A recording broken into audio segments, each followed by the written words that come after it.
Let me tell you what happens when you finally see through someone's mask. It's not just about catching them in a lie or spotting an inconsistency in their story. No. It's about that moment when all their carefully constructed layers start peeling away and they realize they can't fool you anymore. That's when the real show begins. They panic, not because you caught them in one lie, but because you've developed the ability to see through all their lies. Their entire world of manipulation starts crumbling because their favorite puppet has learned to see the strings.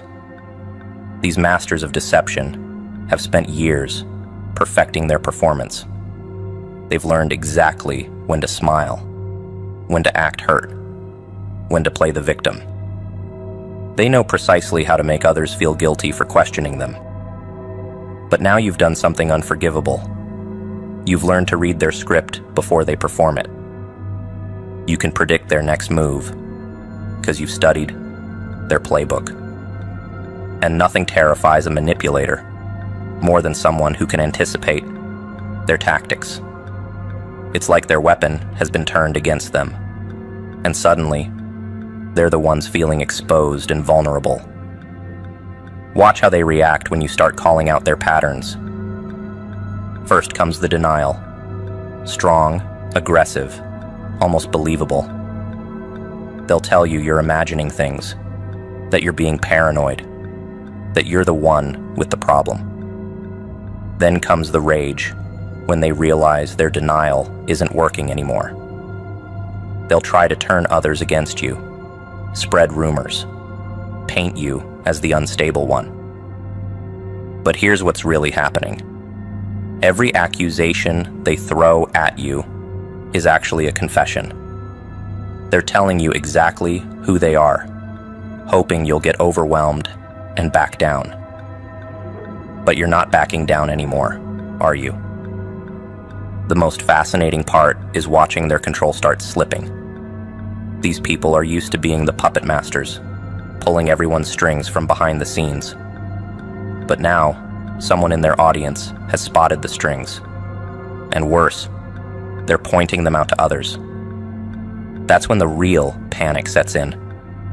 They realize they're losing their power, their influence, their carefully crafted image. Everything they've built is at risk because one person, you, refused to keep playing by their rules. And that's when they become truly dangerous, because a cornered manipulator will do anything to regain control. Now they're scrambling to maintain their facade, but it's too late. You've seen how they switch personalities, depending on who's watching. You've noticed how their stories don't quite add up, how their excuses always make them the hero or the victim, never the villain. They're like a magician whose tricks have been exposed. Once you know how the illusion works, you can't unsee it. And what's worse for them, you're not just seeing through their current tricks. You're remembering all the times they fooled you before. Every manipulation, every guilt trip, every fake apology is coming back with perfect clarity. The desperation in their eyes when they realize their usual tactics aren't working anymore. That's pure terror. They'll try everything. Love bombing, guilt tripping, threatening, pleading. They'll promise to change, swear they'll be different, beg for another chance. But you see it now, how they switch between these tactics like flipping through channels, trying to find the one that still works on you. But none of them work anymore, because you've learned to see the actor behind all these roles they play. You've discovered that their emotions are just tools they use to get what they want. Their entire world revolves around maintaining different versions of themselves for different people. They're one person with their family, another with their friends, another at work, and something else entirely behind closed doors. But you've become dangerous because you can see all these versions at once. You're like someone who's watched the same movie so many times they can spot every edit, every special effect, every camera trick. Their movie isn't entertaining anymore. It's just obvious manipulation, and they know it. Look at how they start to unravel when they realize they've lost their power over you. Everything they've built their identity around, their ability to charm, to manipulate, to control, suddenly becomes useless against someone who can see through it all. That's when their true self starts leaking out around the edges. The rage they've always hidden, the insecurities they've covered up, the emptiness they've tried to fill by controlling others. It all comes spilling out. And there's nothing they can do to stop it, because you've already seen too much. The really delicious part is watching them try to discredit you before you can expose them to others. They'll tell everyone you're crazy, unstable, vindictive. Truth is a funny thing when it finally breaks free. These people have spent years building walls of lies, creating perfect little stories about who they are, carefully constructing an image that everyone would love and trust. But when that mask starts cracking, truth doesn't just leak out, it explodes. Every lie they've ever told starts unraveling all at once. And suddenly, they're standing there, naked and exposed, watching as their carefully constructed reality crumbles around them. That's true terror, not the fear of being caught in one lie, but the horror of watching your entire false identity dissolve. The really interesting part is what happens to their relationships once people start seeing who they really are. All those connections they built while wearing their mask, they start falling apart. Because nobody was actually friends with them. They were friends with the character they created. It's like watching a house of mirrors shatter. Suddenly everyone can see that the person they trusted, admired, maybe even loved, never actually existed. And the real person, underneath, they're a stranger who's been watching, studying, and manipulating everyone around them. Now they're facing their worst nightmare, being seen for who they really are. These people built their entire lives on other people's perceptions. They measured their worth by how well they could fool others, how perfectly they could maintain their facade. But now that the truth is out, they're discovering something terrifying. They don't know who they are without their mask.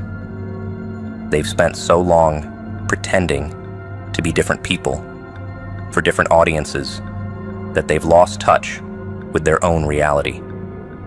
And that emptiness, that's what really terrifies them. Watch how they start questioning everything once their deception is exposed. Every relationship, every achievement, every moment of connection, was any of it real? Did anyone ever actually care about them? Or did they only care about the illusion? The truth starts poisoning their memories, making them realize that every meaningful moment in their life might have been built on lies. They're not just losing their mask, they're losing their entire history, their whole sense of self. And there's nothing more terrifying than realizing you've become a stranger to yourself. The panic really sets in when they realize they can't put the mask back on. Once people have seen behind it, no amount of manipulation or performance can make them unsee it. These master manipulators suddenly find themselves powerless because their greatest weapon, deception, has become useless. They're like a snake without its venom, still trying to strike, but knowing their bite has no power anymore. Every attempt to regain control just makes them look more desperate, more transparent, more obviously fake. Most fascinating is watching them try to maintain their other relationships while one part of their facade crumbles. They become paranoid, wondering who else might see through them. Every interaction becomes a test. every conversation a potential threat. They start making mistakes, letting their mask slip in moments of stress, showing flashes of their true self to people who aren't ready to see it. It's like watching someone try to plug holes in a dam that's already breaking. Each fix just creates pressure somewhere else until the whole thing finally bursts. The collapse of their facade reveals something they've been running from their whole lives, their own emptiness. Without their masks, without their carefully crafted personalities, they're forced to face what's left. And often, there's not much there. They've spent so long being whatever other people needed them to be that they've forgotten how to just be. That's the real reason they're terrified. Not because you exposed them to others, but because you forced them to see themselves. Their world becomes a minefield of potential exposures. Every old lie might resurface. Every past manipulation might come to light. They start seeing threats everywhere, in casual conversations, in old photos, in innocent questions. Their life becomes an exhausting game of damage control, trying to maintain what's left of their facade, while knowing it's only a matter of time before more truth emerges. It's like watching someone trying to hold smoke in their hands. The harder they grip, the more it slips away. These master manipulators suddenly find themselves trapped in a nightmare of their own making. Every lie they told, every story they invented, every fake personality they created, it's all coming back to haunt them. But here's what makes it truly terrifying for them. They're discovering that the truth doesn't need their permission to emerge. Once it starts breathing, once it tastes freedom, it takes on a life of its own. Their lies become obvious, their manipulations transparent, their true nature impossible to hide. Here's the beautiful thing about truth. It doesn't need to attack. It just needs to exist. These people, they're running around blaming you for their destruction, pointing fingers, calling you a monster for exposing them.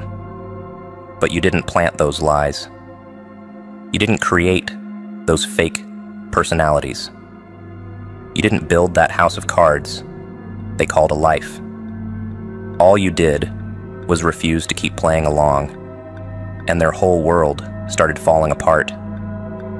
They're the architects of their own destruction. You just stopped being their accomplice. They never understood that every lie they told was another crack in their foundation. Each fake smile, each manipulated story, each crafted personality. They thought they were building something stronger, but they were just adding more weight to a structure that was already breaking.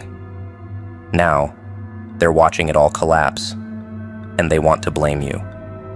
But you didn't set the explosive. You just pointed out what was already burning. Their life was a time bomb from the moment they chose deception over truth. The really pathetic part is watching them try to rebuild using the same broken materials. They're still reaching for their old tricks, still trying to manipulate, still thinking they can fix this with more lies. But you can't patch up a sinking ship with the same holes that made it sink. Every attempt to regain control just highlights how little control they actually had. They're like architects trying to fix a collapsing building by adding more weight to it, not realizing that their entire approach to construction was flawed from the start. Look at how they scramble to salvage what's left of their fake life. They'll throw anyone under the bus, betray any confidence, break any promise, all in a desperate attempt to maintain some fragment of their crumbling facade. But here's what they don't get. The very actions they're taking to save themselves are just proving everyone right about who they really are. Every desperate move, every attempt to shift blame, every manipulation tactic they use just confirms what people are finally seeing, that they've always been exactly who you said they were. These master manipulators never realized that they were building their entire existence on quicksand. Every relationship was conditional. Every connection was strategic. Every interaction was a performance. They created a life that could only survive in perfect conditions, where nobody questioned too deeply, where nobody looked too closely, where nobody demanded authenticity. But life doesn't work that way. The truth always finds its way in, and anything built on lies will eventually suffocate under the weight of reality. Now they're learning the hardest lesson, that authenticity isn't just some cute buzzword. It's the only foundation strong enough to survive reality. Everything else? It's temporary. All those perfectly crafted lies, all those strategic manipulations, all those fake personalities. They were building a palace out of paper. And now that the rain has come, they're standing in the middle of their soggy kingdom, wondering why nothing they built could last. But you didn't bring the rain. You just refused to pretend it wasn't getting wet. The real comedy in all this is how they still think they can fix it. They're running around trying to patch up their reputation, trying to salvage relationships, trying to maintain some semblance of their former power. But they're using the same broken tools that got them here in the first place. More lies, more manipulation, more fake apologies and empty promises. They don't understand that they're not just losing control. They're losing the very ability to control. Because once people see through you, no amount of performance can make them unsee it. Watch their desperate attempts to rewrite history now that everything's falling apart. They'll try to convince everyone that they were misunderstood, that their intentions were pure, that they were actually the victims all along. But their revisionist history isn't working anymore because people finally see the pattern. Every story they tell, every excuse they make, every justification they offer just reinforces what everyone now knows, that their entire life was built on a foundation of lies too fragile to survive exposure to truth. Most fascinating is how their own choices become their prison. Every lie they told, every relationship they manipulated, every truth they buried, it's all coming back to trap them. They built this cage themselves, bar by bar, lie by lie, manipulation by manipulation. And now that they're locked inside it, they want to blame you for closing the door. But you didn't design this prison. You didn't force them to live a life so fragile that the truth could shatter it. They did that all on their own, one deception at a time. Want to know what really drives them insane? It's not the exposure, it's the withdrawal. Every fake smile, every manufactured moment, every scrap of attention they collected, it was all just another hit of their favorite drug. Social validation. They're addicts, you see, and you just cut off their supply. No more easy fixes. No more instant gratification from their perfectly curated lies. Now they're shaking, desperate, watching their audience slip away while their hands grasp at empty air. The thing about validation junkies, they built their entire existence on other people's reactions. Morning, noon, night, performing, adjusting, calculating every move like some deranged chess player. But the game's changed now. The pieces don't move like they used to. One wrong step, one tiny crack in their performance, and everything starts crumbling. That's when the real fun begins. Tick-tock, tick-tock. counting likes, counting comments, counting every scrap of attention like it's precious gold. Pathetic, isn't it? But here's what makes me laugh. The harder they try to hold on to their audience now, the faster people run away. It's like watching someone try to grab smoke with bloody hands. The more they squeeze, the more it slips through their fingers. Oh, but the desperation. That's the real show. See them scrambling to maintain their image across different groups. It used to be so easy. Different masks for different crowds, different stories for different ears. But now, their worlds are colliding. Stories don't match up. Lies contradict each other. And they're standing in the middle of it all, trying to keep their stories straight while everything burns around them. Remember how they used to walk into a room and instantly become whatever everyone needed? The perfect friend, the wounded victim, the wise advisor, changing faces faster than cards in a rigged deck. But exposure changed the game. Now people see the cards up their sleeve, the mirrors in their hands, the strings they used to pull, and nobody's placing bets on their performance anymore. The panic starts small, a missed like here, an unanswered message there, but it grows, spreads. Suddenly their social media posts sit there, gathering dust instead of praise.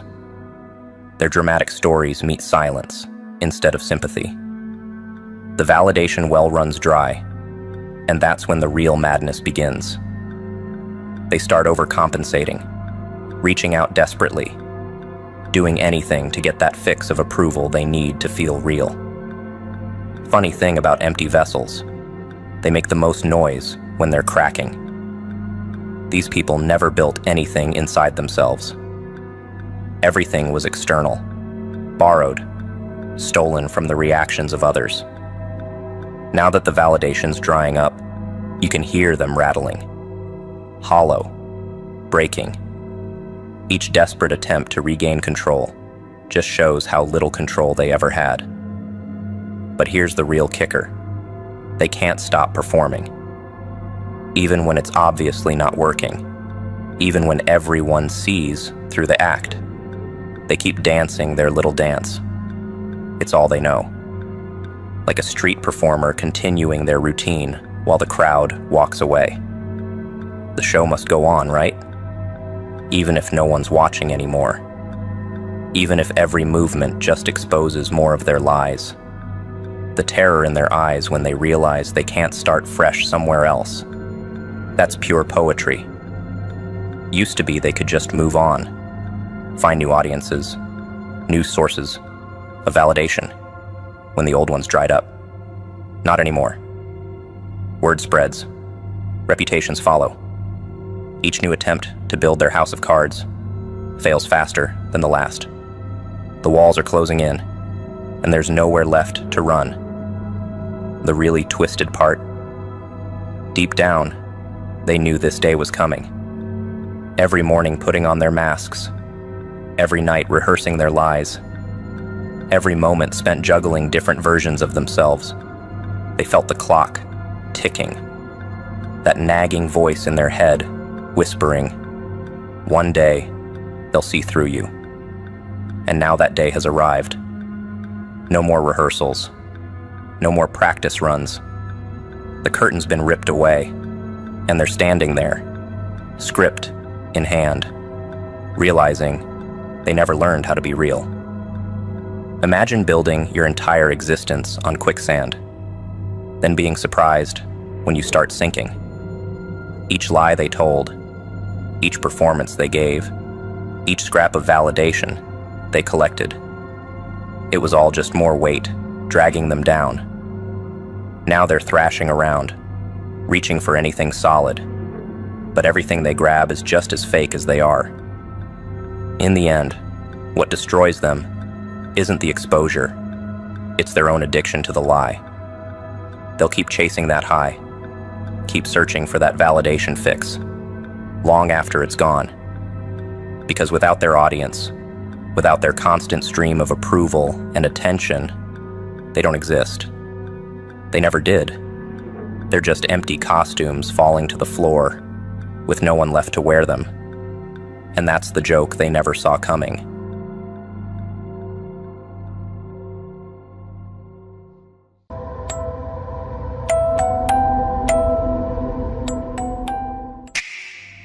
Lies are a weapon sharper than any blade, crafted not to cut, but to cripple.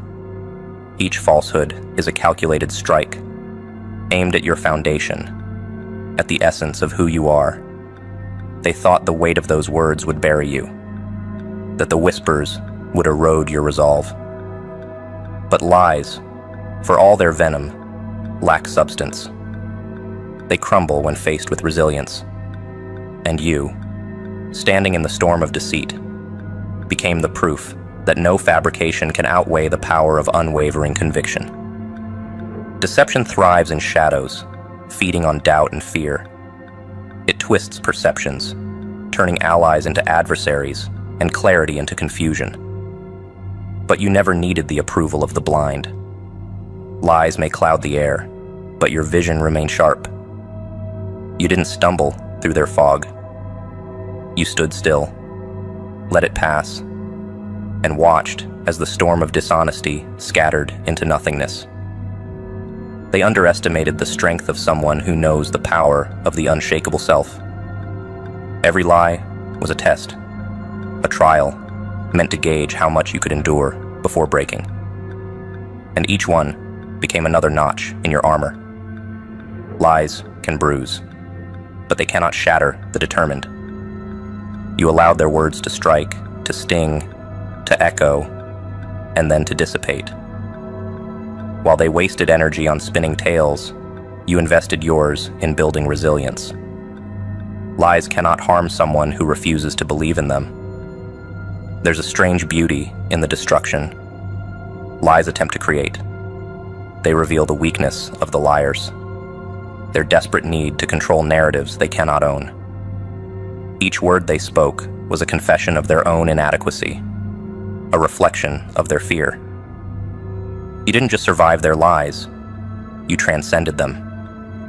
While they tangled themselves in their web, you walked free, unbothered by the noise behind you. Lies are the currency of the powerless, used when action fails and strength falters. They are the refuge of those too small to confront you directly. You saw their lies for what they were, attempts to tear down what they couldn't understand, to diminish what they couldn't match. Instead of succumbing to their narrative, you rewrote it, turning their venom into the fuel that pushed you forward. The power of a lie lies in its audience, in the willingness of others to believe. But you never needed to convince anyone of your worth. Lies may spread like wildfire, but fires burn out. And when the smoke cleared, the only thing left standing was you. Their words were meant to destroy you, but instead, they became a testament to your endurance. Lies cannot hold down someone who refuses to fall. To survive lies is to embrace solitude. It's to accept that the only voice that matters is your own. While others wavered, torn between stories and whispers, you held firm, anchored by an inner strength that no lie could touch. They wanted to isolate you, to make you question yourself.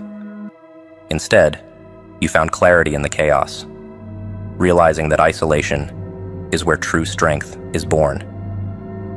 Each lie was a stepping stone, not a stumbling block. They thought their words would weigh you down, but instead, you used them to climb higher. Every accusation, every falsehood, became another reminder of why you cannot rely on the fragile opinions of others. Lies are temporary, fleeting, and forgettable. But your resilience is eternal, unyielding, and unforgettable. To stand against lies is to embody defiance.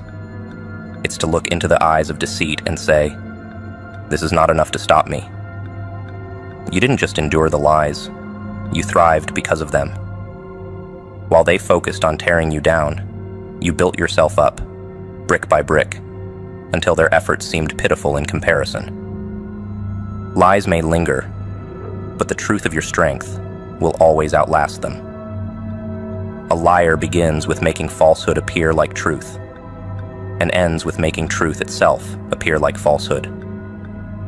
A lie is a delicate thing, spun from the threads of half-truths and empty promises, woven together with the intention to deceive. At first, it seems harmless, almost believable, a distortion so subtle that even the keenest eyes might miss it. But lies have a way of growing, of twisting, of becoming something monstrous.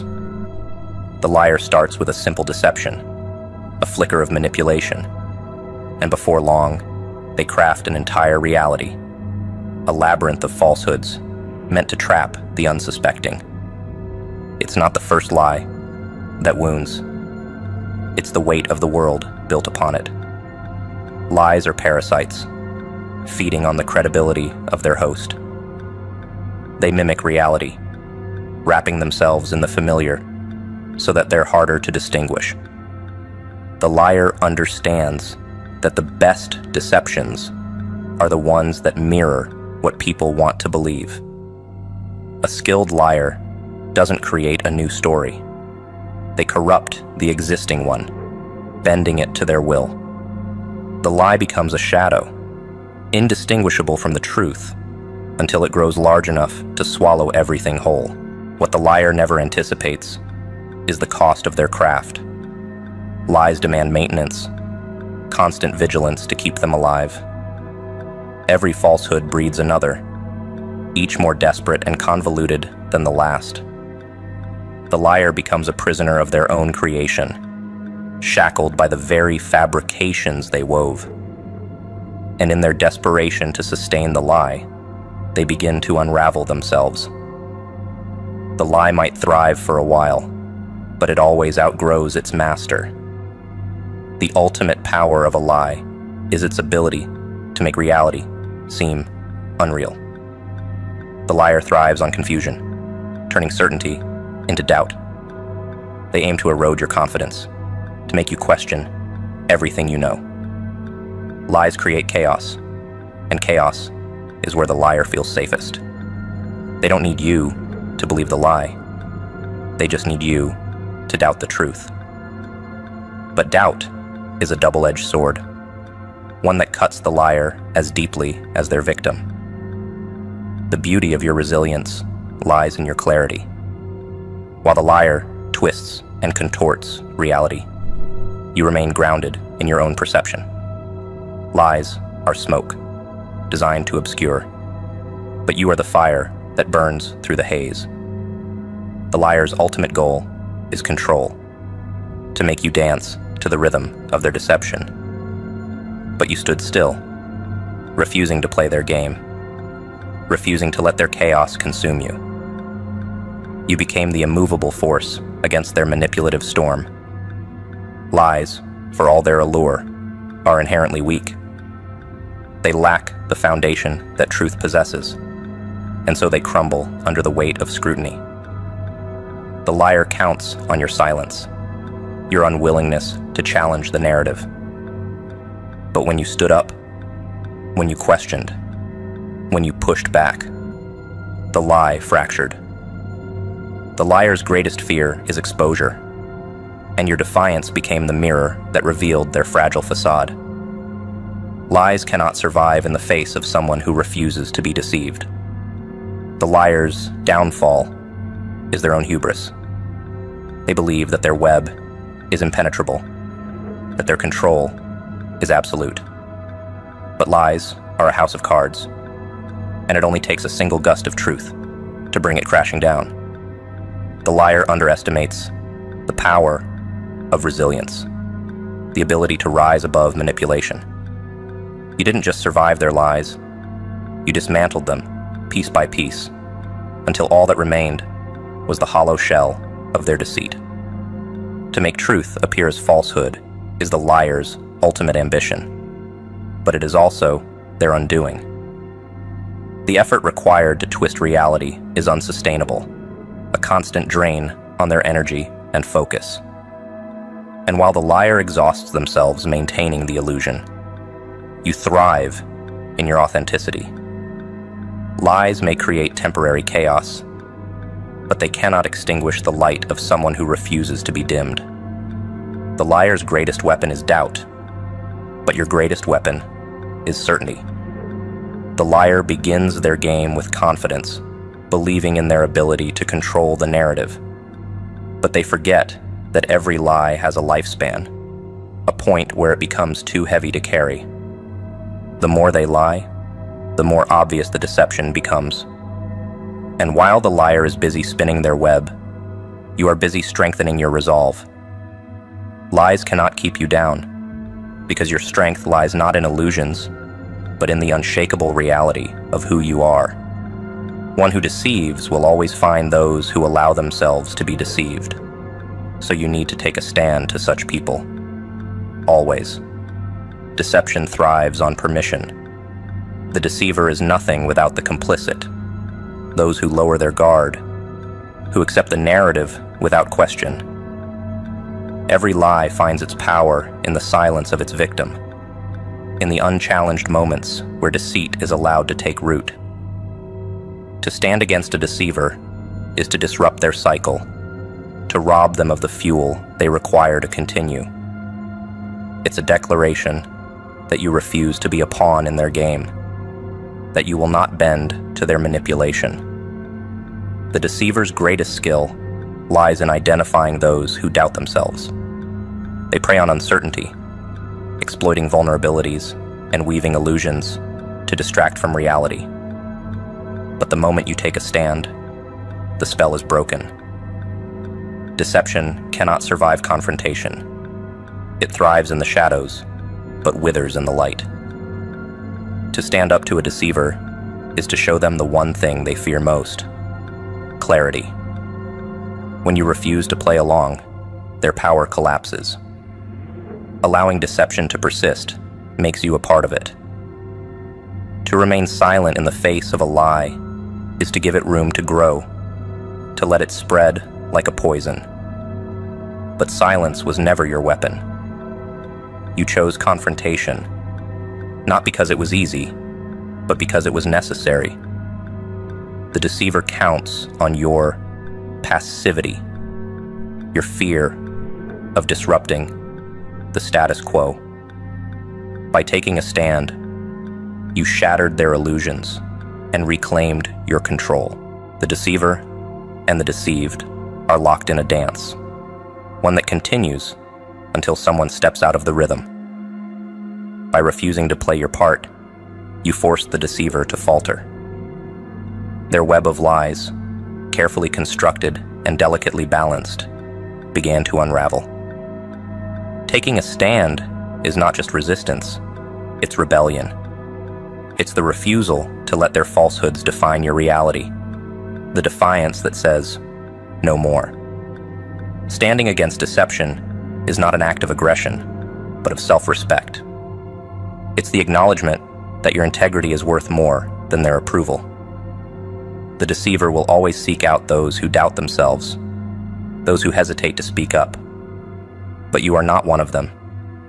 You chose to rise, to fight, to stand firm in the face of manipulation. And in doing so, you became untouchable, a force they could no longer control. To confront a deceiver is to disrupt their foundation. They rely on silence, on complicity, on the assumption that their lies will go unchallenged. But when you stood up, you forced them to face the one thing they cannot handle: accountability. Lies are fragile things, and the deceiver knows this. They fear those who see through them, who refuse to accept their narrative. By taking a stand, you stripped them of their power and left them exposed. The power of a deceiver lies not in their lies, but in the willingness of others to believe them. When you refuse to believe, you robbed them of that power. Taking a stand is more than defiance. It's liberation. It's the act of reclaiming your autonomy, of saying that your reality will not be dictated by someone else's deceit. Deception cannot survive where there is resistance, and your resistance was unyielding. To stand against a deceiver is to break the cycle. Deception feeds on repetition, on the idea that lies can be told again and again without consequence. By taking a stand, you became the consequence, the reminder that manipulation has limits.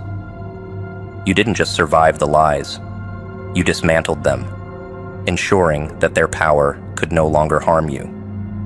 Your defiance became the wall they could not climb, the end of their game. Taking a stand against deception is not an easy path, but it is the only one that leads to freedom. To remain silent is to remain a prisoner of their lies, to let their narrative shape your reality. But when you stood up, you chose freedom over comfort, clarity over complicity. The deceiver's power lies in their ability to go unchallenged. By challenging them, you reclaimed not just your voice, but your power. We all have defining moments. It is in these moments that we find our true characters. We become heroes or cowards, truth tellers or liars. We go forward or we go backward. And this includes lying to your own self as well. A defining moment doesn't announce itself with grandeur. It arrives in the quiet, in the spaces between chaos, in the whispers that challenge your very soul. These moments are merciless mirrors, showing you exactly who you are.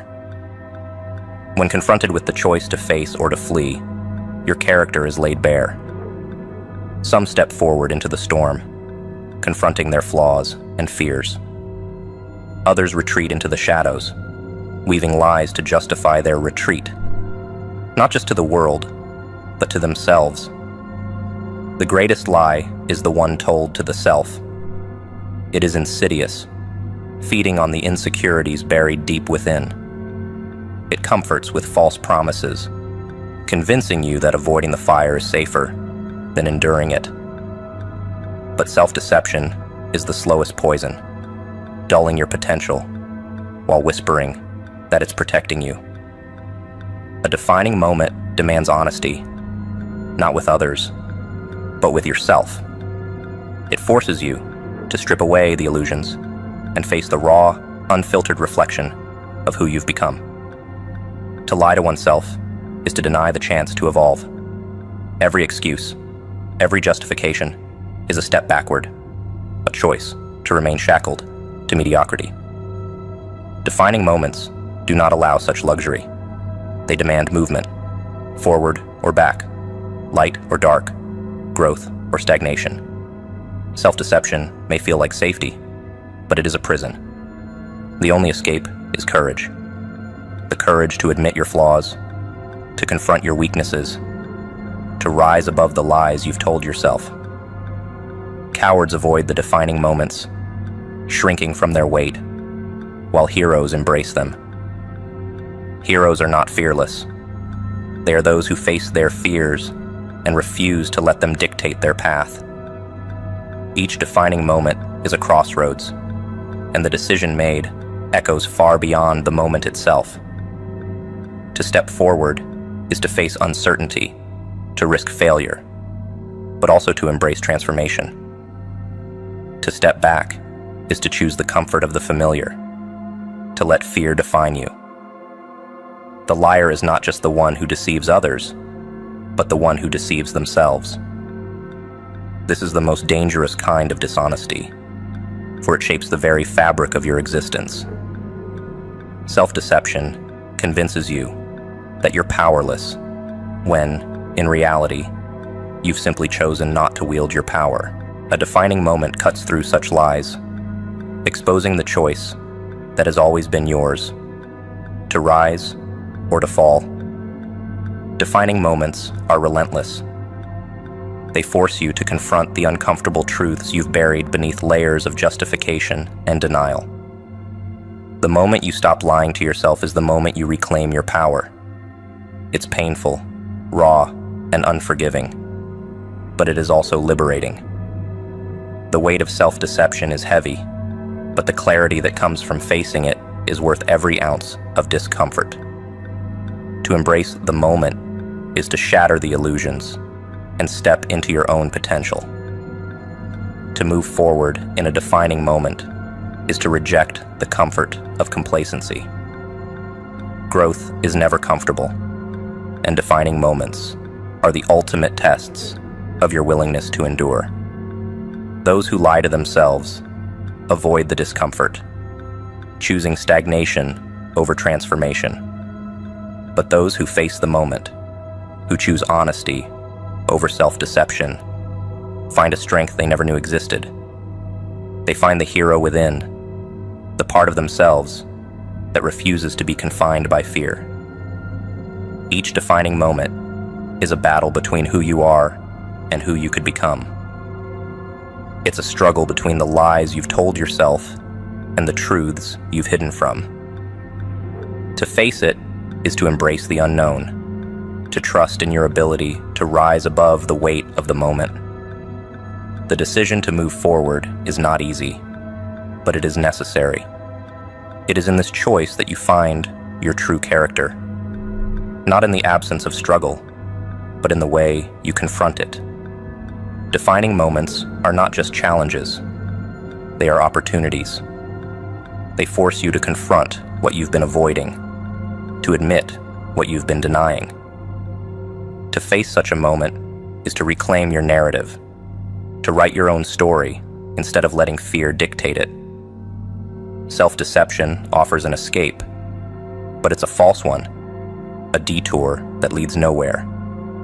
Facing the moment head-on is the only path to growth, to strength, to freedom. When the dust settles and the defining moment passes, you are left with the undeniable clarity of who you are.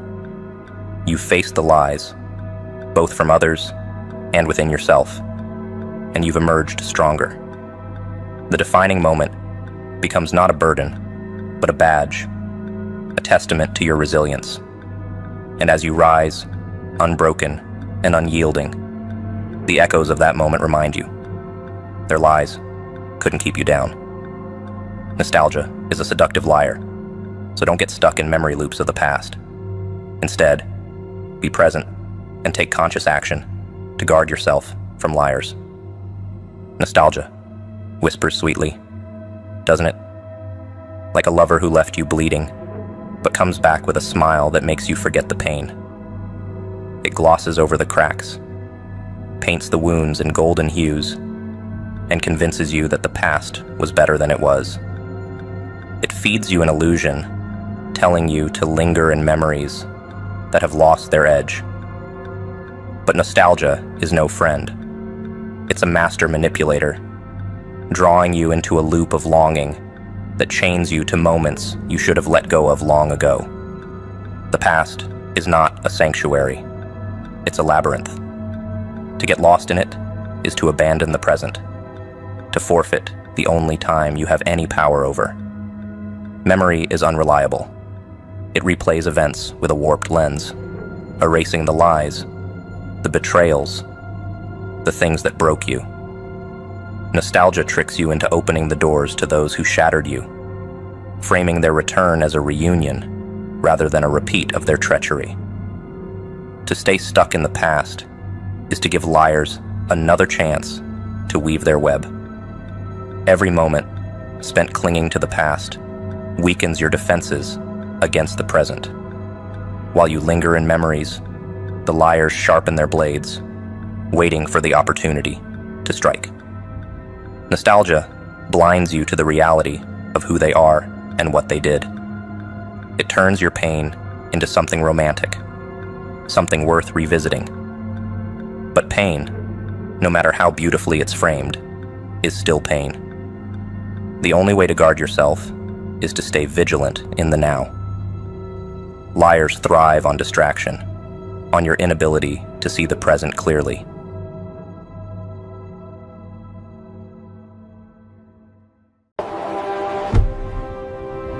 Whispers break glass. Mind slips sideways. You weren't ready. Control, forgotten. Reality trembles faintly. Something crawls underneath. They watch, unnoticed. Thoughts fracture endlessly. Logic becomes jelly. Hidden hands twitch. Secrets itch violently. Rules dissolve quietly. Your move, explosive. Hearts skip cracks. Brains start glitching. The unseen laughs. Perception bleeds out. Every step misfires. Angles curve wrong. Shadows eat meaning. Their eyes betray them. One wrong blink. Chaos bites sharp. You just smiled. Welcome to entropy. Nothing remains safe. They're trapped inside. The room hums softly. Nothing moves. Nothing seems wrong. But it isn't normal. Not anymore. Joker sits in the corner, legs crossed, watching. His smile is quiet, dangerous. Tiny things flicker in the periphery. A shadow moves the wrong way. A light hums off-key. A pen rolls slightly, then stops. These are small, meaningless accidents. Or maybe not. The subject walks in, unaware. Each step triggers a reaction they cannot see, cannot predict. A whisper of a sound behind the door. A flash in the corner of the eye. They blink.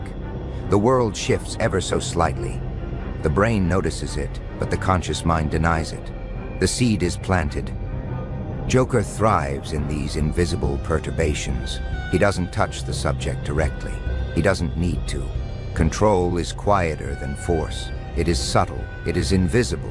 It is everywhere, except where you think to look. A misplaced cup, a misaligned picture frame, a wall that seems too close. Tiny variables that begin to pull threads in the mind.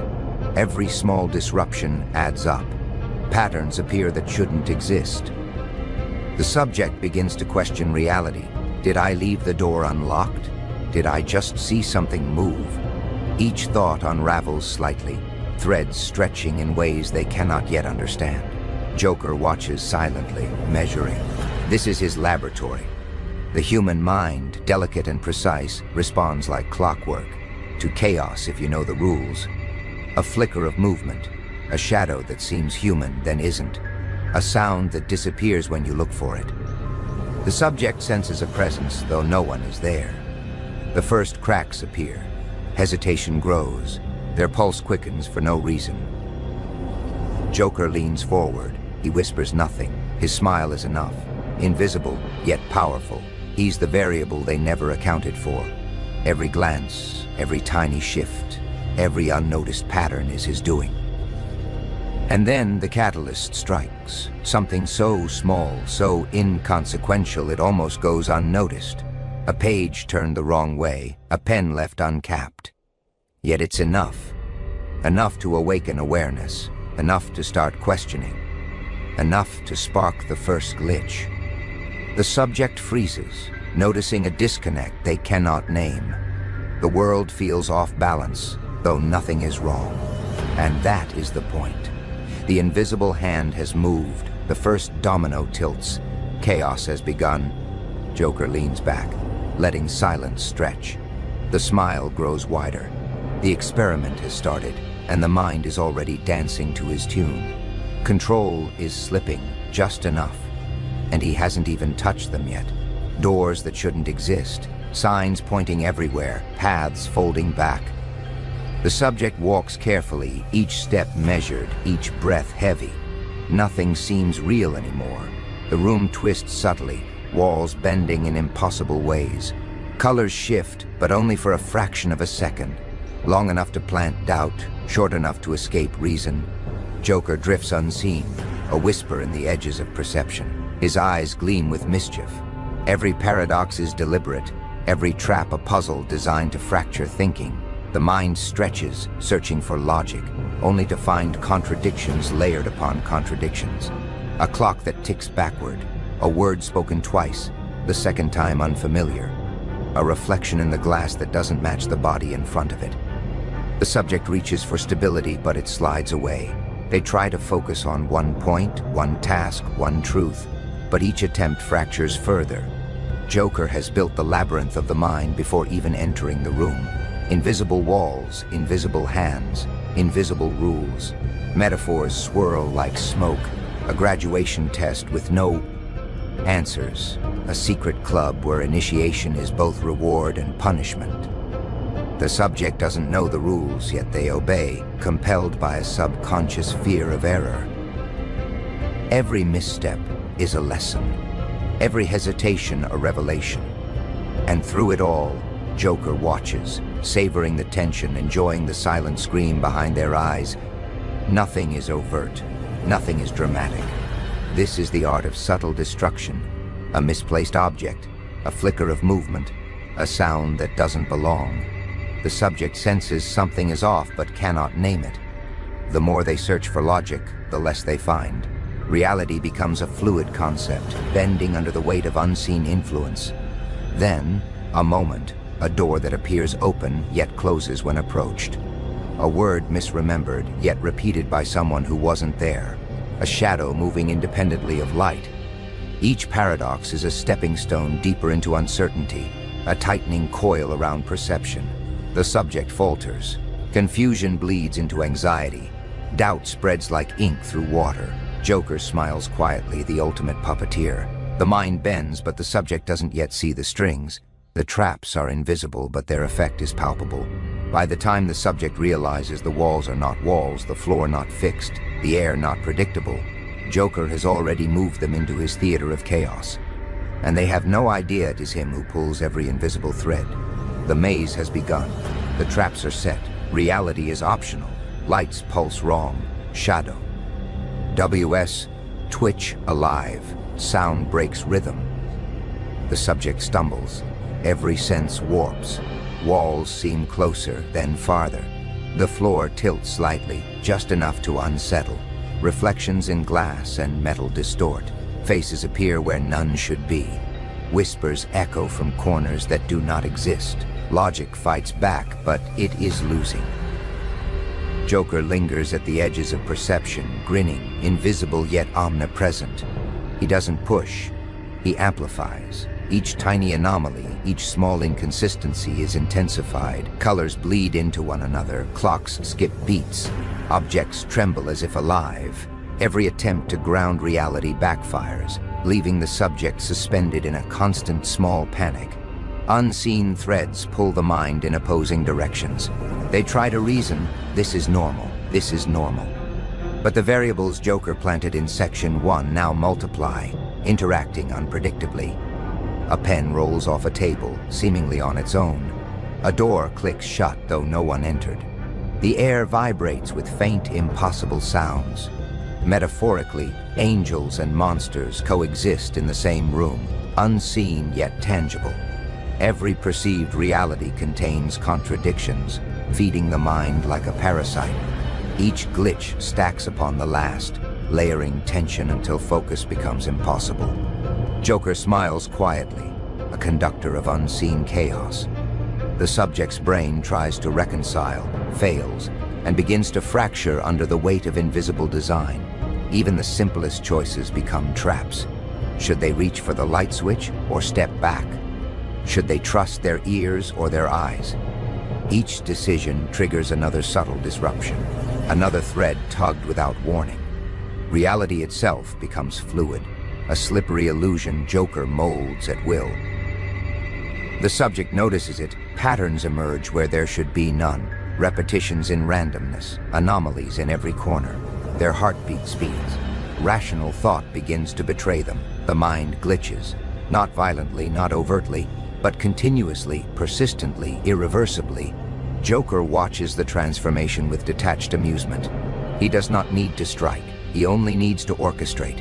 Every flicker of light, every off-key note, every shadow out of place becomes a hammer chipping at the walls of certainty. By the end, the subject no longer trusts even tea. Air owns senses. The glitch has taken hold. Every glance, every thought, every breath is mediated by Joker's invisible hand. The experiment escalates. Control is slipping. The world, their mind, the very air.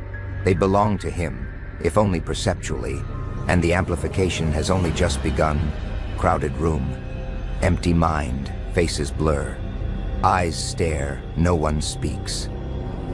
The subject moves through familiar spaces, but familiarity is gone. Every sound is amplified. Every step echoes differently. Laughter seems too sharp, whispers too precise. The walls close in subtly. The floor tilts imperceptibly. Isolation comes not from absence, but presence. An invisible pressure from every direction.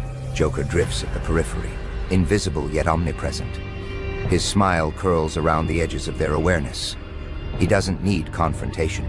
Control is quieter, more sinister. He engineers every interaction, every glance, every sound to feed the mind's unraveling. The subject senses eyes where none exist, hears footsteps that vanish before the turn, feels breath that is not their own. The siege tightens. Familiar objects betray their trust. A chair slides slightly when they look away. A door closes when approached, then reopens behind them. Every attempt to orient themselves fails. The world becomes a labyrinth of contradictions, a theater of subtle terror. Joker watches, enjoying the tension, savoring the delicate dance between fear and fascination. Metaphor, a secret club whose initiation is torment. T. He rules are invisible. Every misstep is punished by doubt. Every hesitation is noticed. Every thought is manipulated. The subject becomes both observer and participant in a game they cannot comprehend. Reality is no longer a refuge, it is a trap.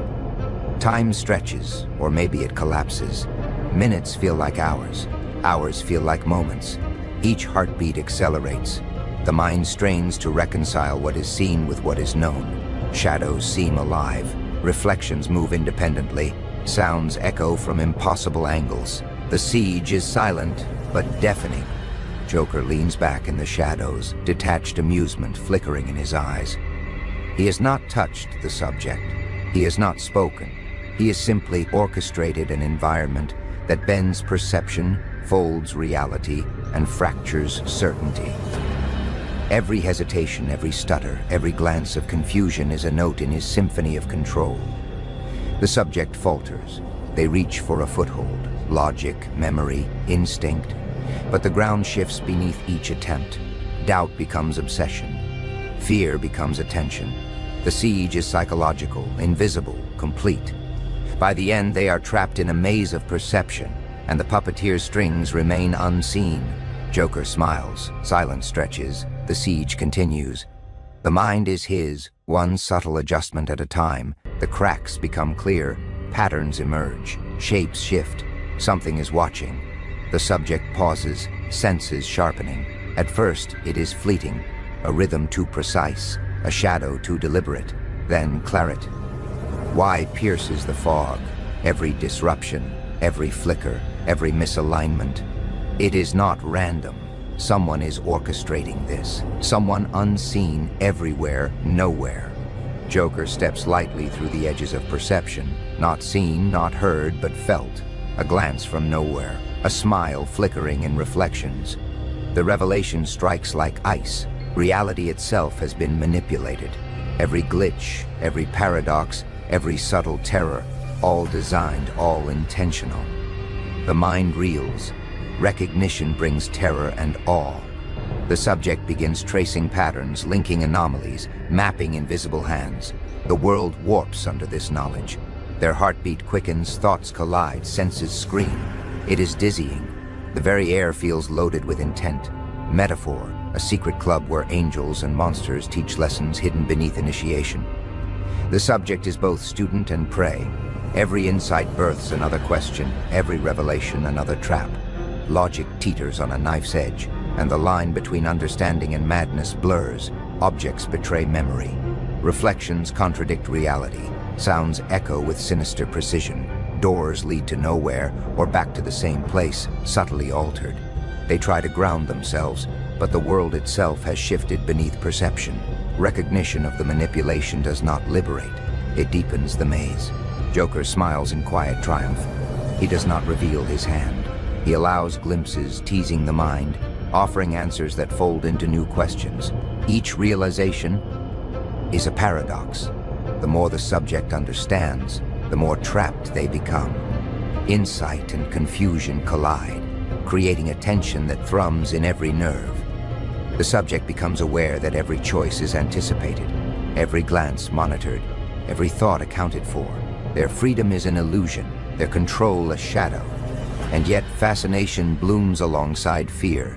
The mind adapts, begins to analyze, begins to dance along the edge of Joker's chaos. By the end of this section, the subject knows the truth, but knowing does not free them. Reality is revealed as a stage, the rules hidden, and Joker remains omnipresent, orchestrating, teasing, laughing softly in the corners of the mind. Every perception is a trap, every insight a thread in Joker's web. The revelation is intoxicating. The mind reels. The subject has glimpsed the puppeteer, and the puppeteer smiles. The mind bends. Fear twists into fascination. Confusion blooms into obsession. The subject no longer struggles against the chaos. They begin to move with it. Every paradox, every glitch, every invisible pull is absorbed, internalized.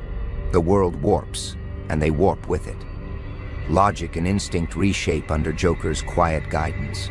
Joker watches, detached amusement in his eyes. He doesn't need to push anymore. The subject is becoming his creation. Their perception sharpens in strange, twisted ways. Shadows speak. Reflections hint at hidden truths. The mind becomes a labyrinth and a map simultaneously. Each step taken as both discovery and trap. Metaphor. A graduation into madness. A secret club whose initiation teaches not obedience but adaptation. The subject learns to anticipate contradictions, to navigate paradox, to see the invisible threads that bind reality together. Angels and monsters no longer fight for dominance. They coexist in a symphony the subject begins to understand. The transformation is subtle. At first, micro-decisions change. Hesitation fades. Doubt shifts into curiosity. Then comes exhilaration. A thrill in knowing that the mind itself is pliable, that perception is a game, and that Joker's invisible hand can be sensed, if not resisted. The subject smiles quietly at impossibilities they now understand. Though the world remains an unpredictable chaos, every glitch becomes a tool, every paradox a lesson, every manipulation a secret handshake with the unseen. The subject's mind stretches and flexes, absorbing the patterns, dancing along the threads Joker laid. Fear lingers, yes, but fear becomes fuel, refining attention, sharpening perception.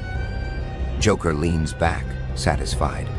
The student has become both participant and prey. They see what was once invisible. They anticipate what was once unforeseen. They are changed, transformed, no longer purely victim, but something more dangerous, something unpredictable. The air feels different. Time itself seems elastic, stretching, folding, warping in response to thought. The subject steps lightly, each movement precise, each decisi. Uninformed by their new awareness, they are no longer lost. They are attuned, aligned with the rhythm of the chaos Joker conducts. By the end, the subject is both empowered and trapped, fascinated and terrified. Transformation is complete. The invisible hand guides them, yet now they reach for it willingly. The mind is a weapon, a playground, and a prison, all at once. Joker smiles, knowing the experiment has succeeded. The student has become a creature of his design, and the dance continues. The mind breaks or adapts. Either way, Joker wins. The subject is aware. Every glitch, every paradox, every shadow. They see it all. Yet awareness is no escape. Every move they make has been anticipated, every thought accounted for. The invisible threads have tightened, and the puppet knows the strings exist, but cannot cut them. Joker steps forward, not loudly, not boldly. He doesn't need to. His presence is everywhere, in every glance, every hesitation, every tremor of perception. Reality bends under his subtle command. The world has become his theater, the subject both audience and actor. Objects, sounds, reflections, all instruments of his design. Every heartbeat, every blink, every breath, manipulated without effort. The subject realizes the ultimate truth. Control is an illusion, freedom a mirage. The unseen variable is Joker himself, omnipresent, untouchable, untamed. Metaphor, a chessboard where every piece moves before the player moves, where angels and monsters dance across. The squares, predicting intentions, rewriting outcomes. Every perception is false, every insight a trap. And yet, fascination blooms alongside fear. The mind flails, but the flailing is choreographed. The subject's mind has transformed. They see the patterns, they understand the manipulation, they even anticipate the subtle nudges, and still they cannot break free. Awareness has become part of the cage. They are both predator and prey, student and experiment. The paradox is complete. Joker smiles, broad, knowing. The invisible hand no longer merely teases, it commands. The chaos is fully realized, a perfect storm of perception, paranoia, and obsession. Each glitch, each paradox, each subtle disruption now functions in a synchronized dance. The subject is trapped in a web they can map but cannot escape. And yet, there is exhilaration. The mind, twisted and sharpened, is alive in ways it was never before. Fear becomes focus, confusion becomes strategy, obsession becomes rhythm. Joker has not just broken them, he has remade them, bending their psyche into a mirror of his chaos. The final shift occurs. Power is no longer hidden. Joker dominates not by force, but by revelation. The subject is aware, enthralled, ensnared, and yet mesmerized. Control has shifted fully, and the mind glitched, fractured, transformed, belongs entirely to him. Joker tilts his head, smiles, laughs softly. The stage is set, the experiment complete, and the mind, though seeing all, cannot escape. They wired your brain like a machine, hoping to decode your silence. But all they heard was thunder. Not fear, not weakness, just a voice, ancient, divine, unchained. And it whispered one thing: I made war my prayer. They tried to study you like a puzzle, but ended up trapped inside the labyrinth of your soul. They poked, scanned, and stared into your shadows, hoping to find a broken mind, a trembling child. But what they discovered was prophecy. You were never thinking like the rest, because your thoughts were not thoughts. They were revolutions dressed in silence. They thought your quiet meant defeat, but silence was your war cry, so loud it broke the frequency of their control. And when they tried to tune into your brain, they didn't find trauma, they found judgment. They didn't hear madness, they heard the sound of chains breaking. And that terrified them, because no one told them that your scars were encrypted with the divine code. No one warned them that behind your smile was a storm that doesn't ask permission to destroy. They thought they hacked your system, but ended up kneeling before the architect. You didn't just survive the fire, you became its voice. And now, every time they try to understand you, they don't see a victim. They see a mirror cracking under pressure. Because you are not readable. You are not programmable. You are not a soul they can analyze. You're a frequency only angels understand and demons fear. So let them listen. Let them dissect. Let them try. But every time they tune in, all they'll hear is God preparing for war. They wanted to track your next move, but your footsteps vanished into dust before their satellites could lock on. You're not ahead of the game. You are the game. Every plan they made, you were 10 steps ahead before they even blinked. They ran your blood through machines, tried to measure your pain, but their sensors broke. Because pain isn't a signal in your body anymore. It's the engine you ride into battle. They called it overthinking, but it was divine calculation. every thought in your head. A landmine wrapped in silence. Touch it wrong. Boom. Their history. They didn't know you were forged in chaos, trained in storms, and kissed by something not of this world. You weren't broken. You were built by the same force that shattered their illusions. And when they tried to download your mind, they didn't find codes. They found commandments. Lines written not by humans, but carved by the voice of wrath itself. You are the final riddle their logic will never solve. You are the glitch in their system, the ghost in their files, the virus they can't delete. You are a walking contradiction, silent like a prayer, deadly like a prophecy. And every time they try to predict your next fall, you rise higher, like a phoenix with a vendetta. They studied your fears, but forgot to study your rage. And now, they've made the greatest mistake of all. They awakened you, not the version they mocked, not the one they doubted, but the one they buried alive.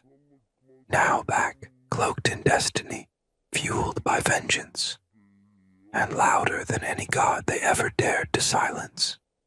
So, next time they try to read your thoughts, tell them this. Be careful.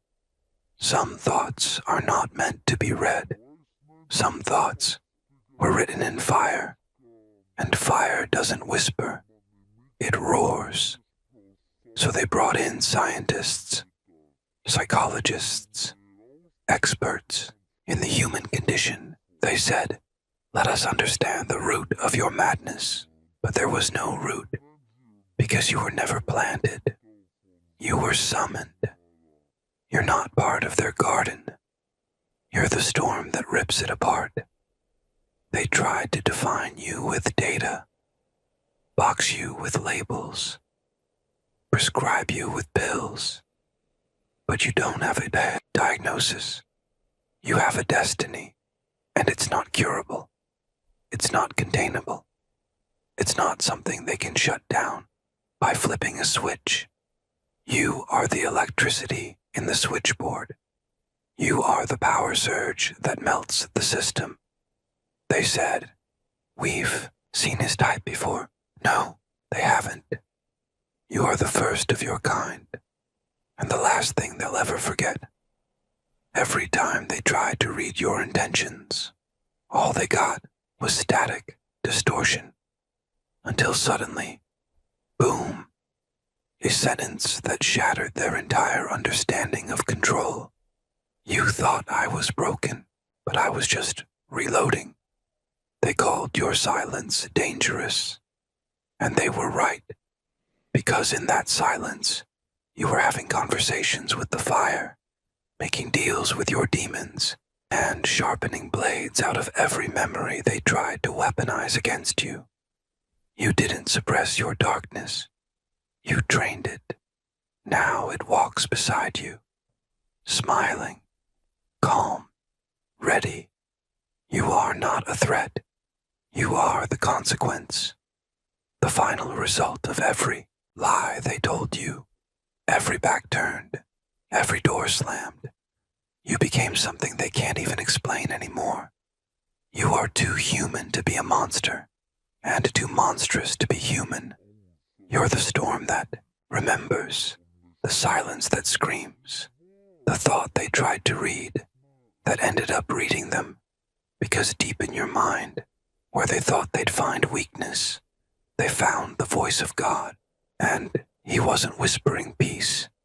He was preparing for judgment. So go ahead, let them come closer, let them try again. Let them study every twitch of your eye, every pause between your words. But remind them, some minds weren't meant to be mapped. Some souls were never designed to be understood. Some of us were born with chaos in our bloodstream and lightning in our lungs.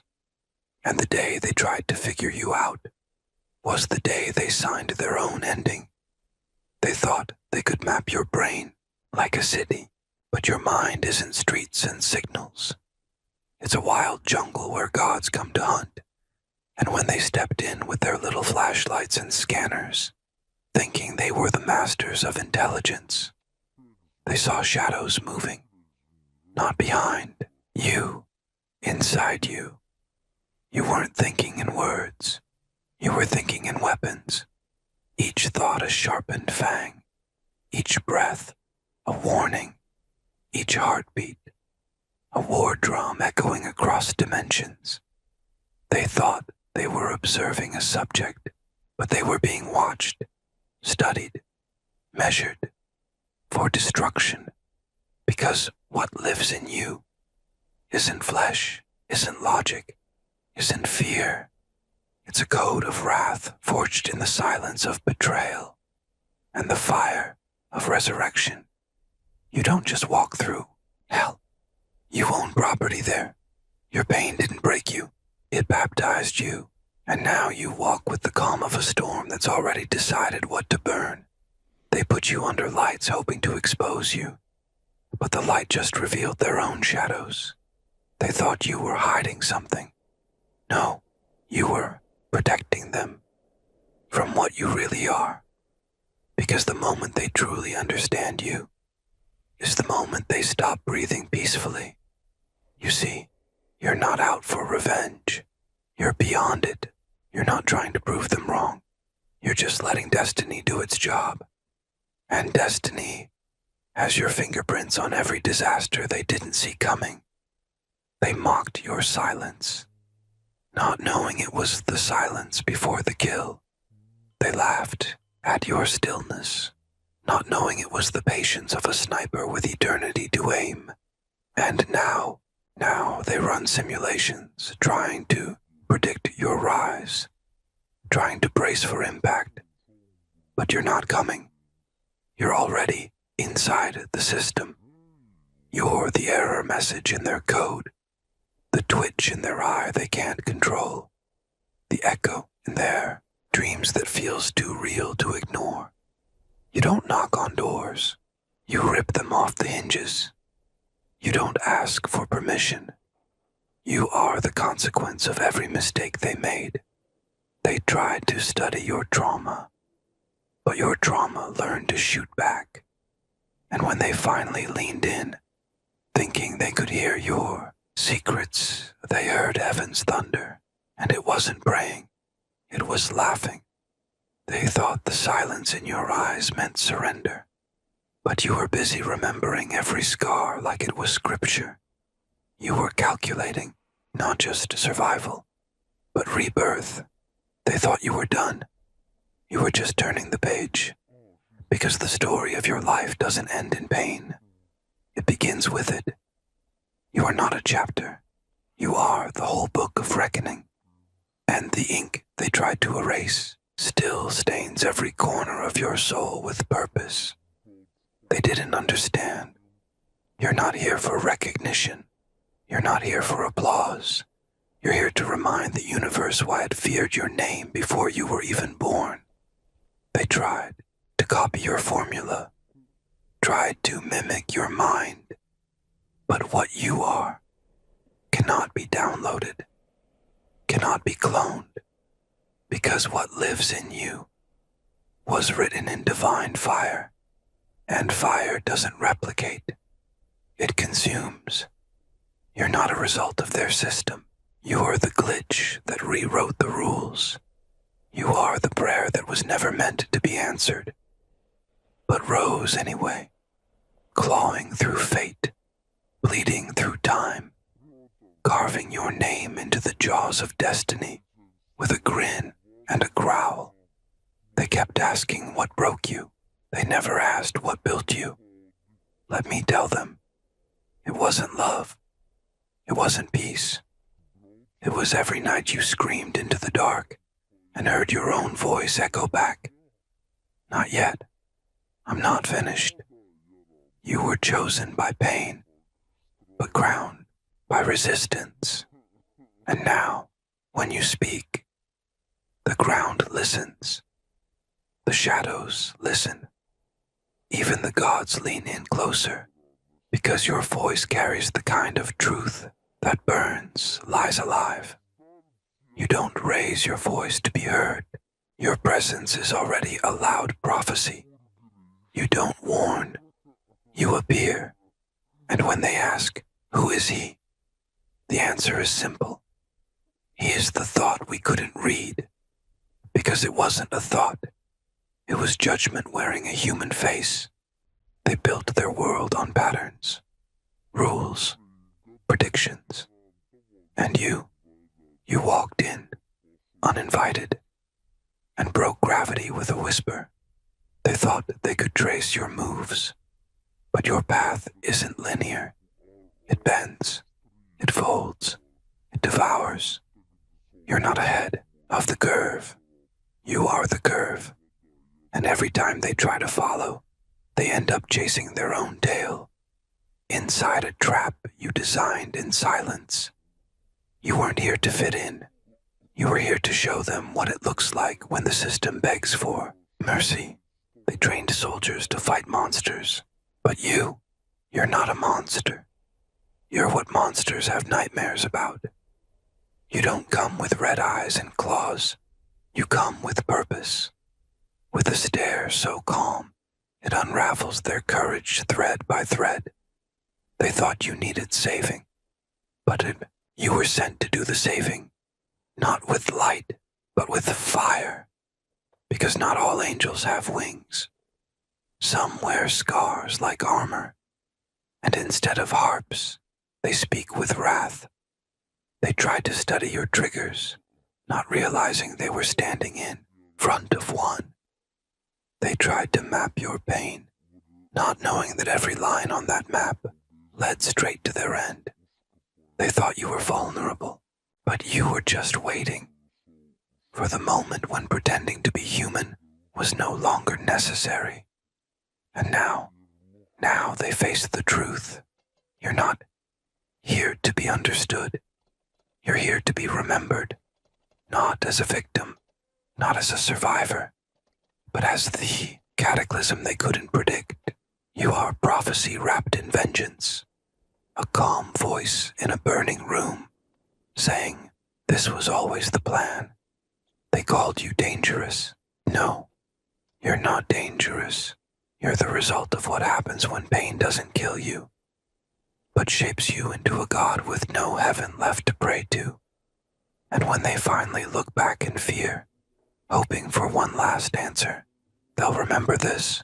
He wasn't trying to be feared. He just stopped trying to be ignored.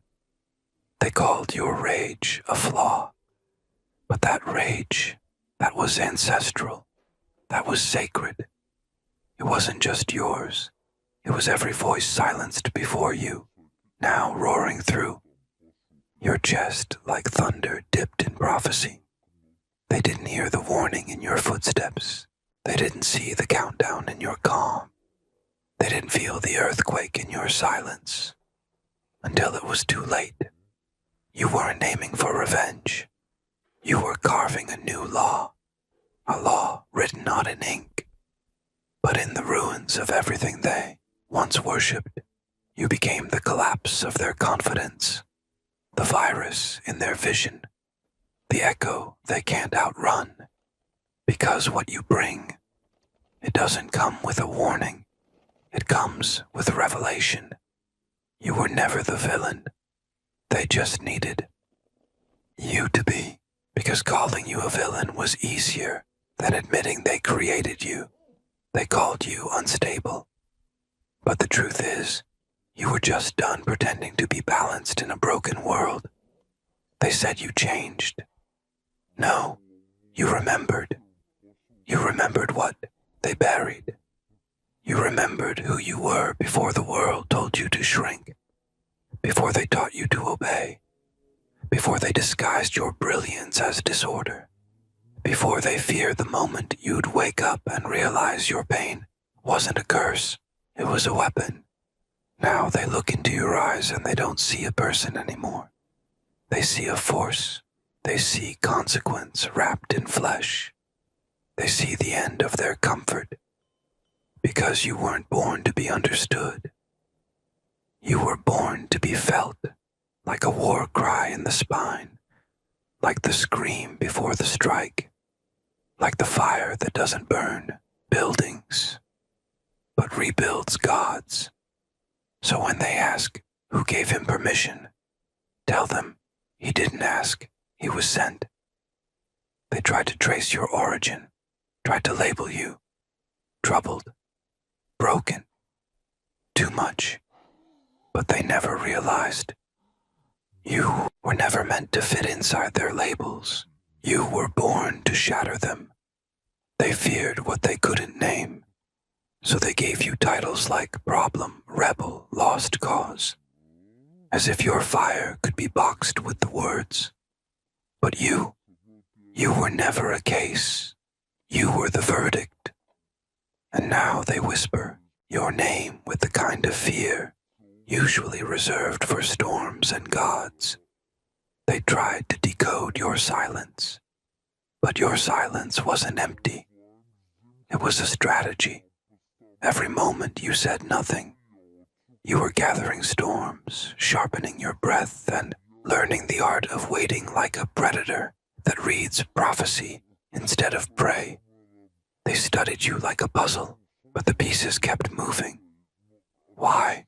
Because you weren't meant to be solved. You were meant to be survived. You never asked for power. You just stopped giving it away. And the moment you did, the walls started to shake. The air grew heavy. The game changed. Because you changed. You became the twist in their script, the fire in their cold plans, the proof that something divine can wear scars and still walk like it owns the sky. They thought they could read your thoughts. They opened the door, expecting shadows, and found a cathedral of chaos, a throne made of broken limits, mirrors cracked by past lives, and sitting at the center, you laughing, because what they feared wasn't madness, it was awakening. You're not just back, you're ascended. You've turned your pain into architecture, your doubt into iron, your tears into rituals of war. And now, even time bows when you enter the room. They tried to build walls around your mind, but forgot. You are the blueprint of escape.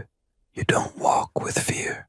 You drag it behind you, chained, tamed, taught to kneel. You are not here to be accepted. You are here to remind them. They thought you were just angry, as if rage were a weakness, a flaw to be cured. But they never understood.